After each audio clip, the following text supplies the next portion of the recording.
Developing right now, the decision of the grand jury in Ferguson, Missouri. This is a live look right now at the St. Louis County Courthouse. The decision the grand jury has reached is whether or not Ferguson police officer Darren Wilson will be indicted.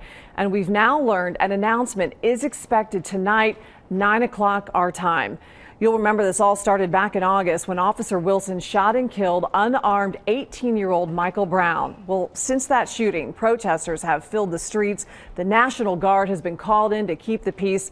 Ferguson schools will be closed tomorrow. You have heard so much speculation and misinformation about this case. Let's review the key facts.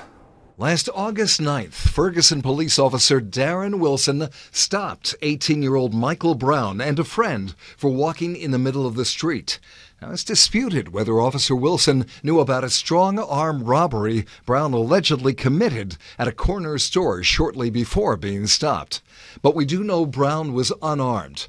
Wilson, however, claims that at one point, Michael Brown reached into the officer's cruiser for Wilson's gun and shots were fired. However, Brown supporters say Wilson opened fire when Brown had his hands up, trying to surrender.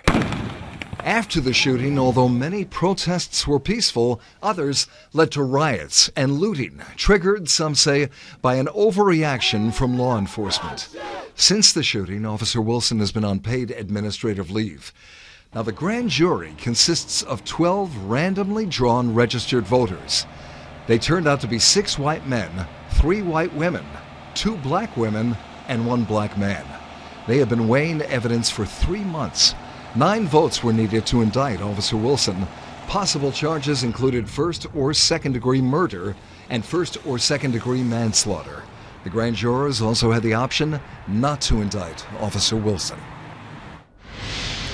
You can follow the latest on fox45now.com. Again, that grand jury decision expected to be announced 9 o'clock our time tonight.